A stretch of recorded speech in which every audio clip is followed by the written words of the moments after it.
So someone decided to bust the rear door window on my 96 Jeep Grand Cherokee last year. I ended up paying the junkyard to pull another one for me because I didn't have time to do it myself, but the privacy tint on the junkyard window didn't match the rest of the windows on my Jeep. I didn't mind it at the time, but now I'm tired of having the mismatched window, so I ordered the OEM tint window for $50 ship, and my small project for the day is showing you guys the installation process.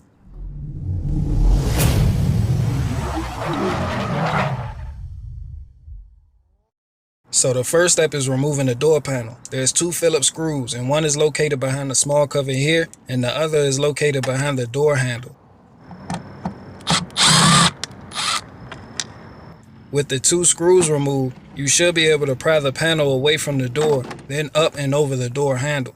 There's going to be one electrical connector, and you have to push down on the tab and pull outward for removal. And now with the door panel out of the way, I had to cut the plastic weather seal so I could access the bottom of the glass. And it may be necessary for you to reconnect the door panel and raise the window so you can reach the fasteners through these two holes in the door.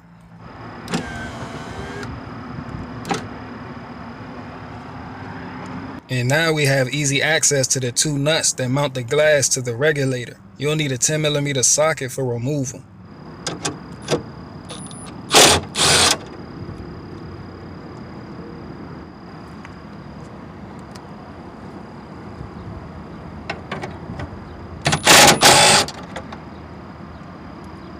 Now that the bottom of the glass is free from the regulator, we can remove the inner belt molding. It pulls straight up, but you may need to pry on it with a screwdriver to get it started.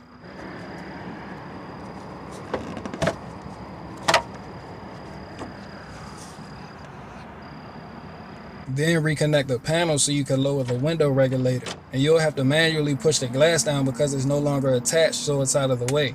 Then remove the door speaker. Even though I have an aftermarket unit, it's still held in place with 3 Phillips head screws.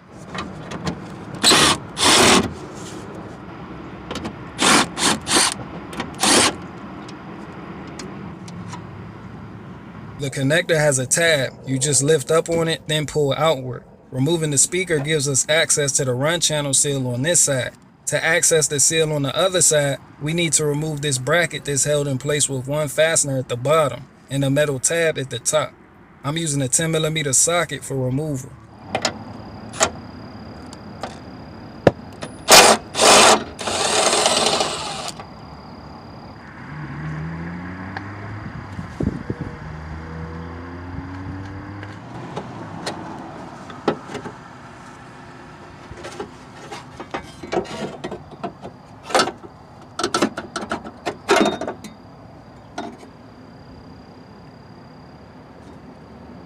Next up is this outer belt molding. It pulls straight up, but I'm carefully using this screwdriver for more leverage. And this end has a retaining clip, so I didn't completely remove it, just let it hang off to the side. And now we have plenty room to maneuver the glass back and forth so we can remove the channel seal, which will give us enough room to remove the glass itself.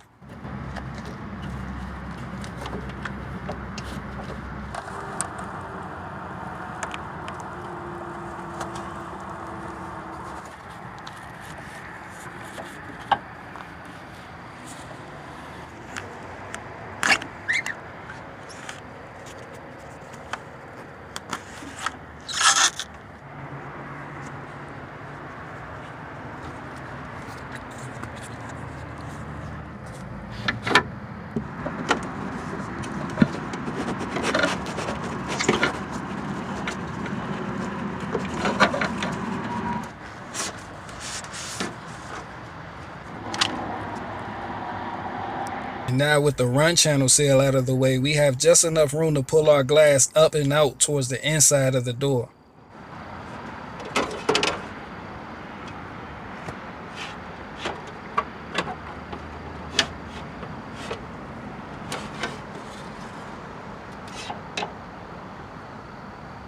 Side by side, you can tell the difference between the new glass and junkyard glass is night and day. Also important to note, the bottom of my new glass has a slightly different design than the old one, but that will not affect installation, and they both fit the same way.